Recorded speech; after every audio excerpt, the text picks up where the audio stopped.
Registra aí, registra aí, registra aí, registra aí, registra aí, registra aí.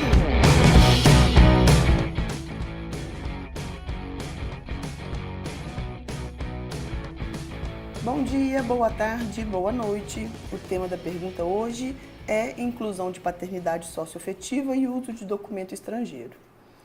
Perguntaram-me: uma mãe procurou o cartório porque registrou sua filha apenas no seu nome e agora vive em união estável com um alemão que quer reconhecê-la, mas ele só tem como documento de identidade o seu passaporte alemão.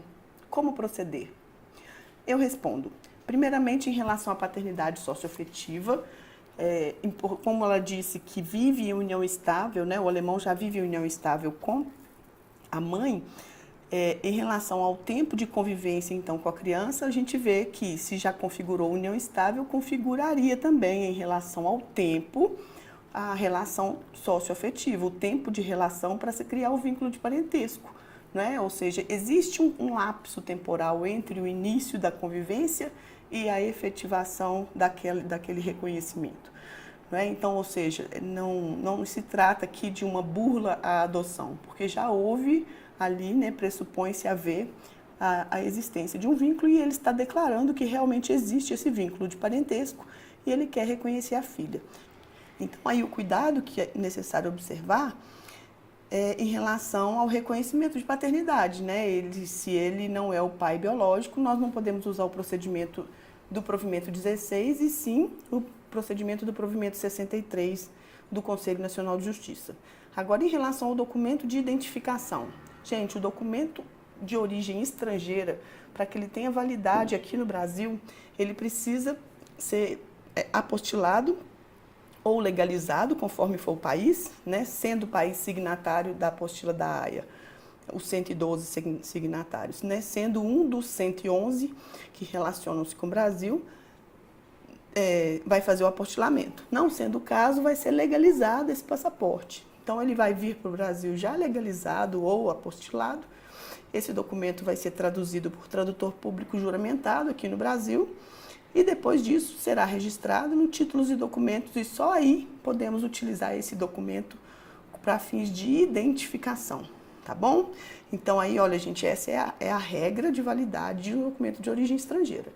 Mas nós sabemos que existe o maior interesse da criança e existe, por exemplo, uma dificuldade muito grande desse pai em conseguir resolver esse documento de identidade para fazer o reconhecimento da filha, né? Então, existe inclusive a possibilidade dele não estar regular no Brasil. Então, da mesma forma que quem está irregular no Brasil, né, o fato dos pais, um deles ou ambos, não estarem regulares aqui no Brasil, não obsta o registro de nascimento, então também o reconhecimento não pode ser obstado. Mas como suprir essa questão da identificação? Nos estados em que não tem uma regra no Código de Normas, permitindo que a identificação possa ser feita através de duas testemunhas, né, da assinatura conjunta com duas testemunhas, isso é comum em códigos de normas.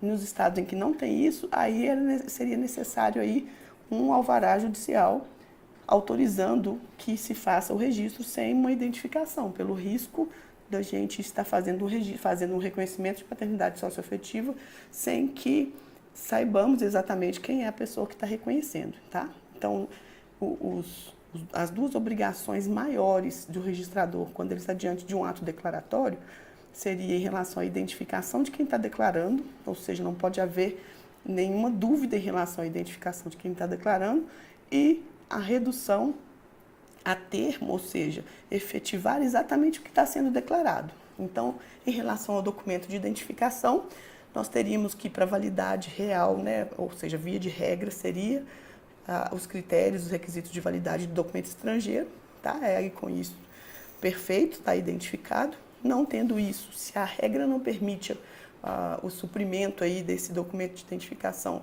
através do reconhecimento de duas testemunhas, o alvará judicial, justamente para garantir essa obrigação do registrador de perfeita identificação de quem está reconhecendo a paternidade.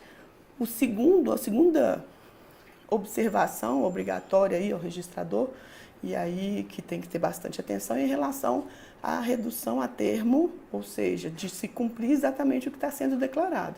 Por isso, foi falado no início aqui desse áudio que tem que ser observado, né, com cuidado, que tipo de paternidade que é para usar o procedimento correto, tá? Se biológica, provimento 16, se socioafetiva, provimento 63, tá bom? Beijo carinhoso para vocês e até o próximo áudio.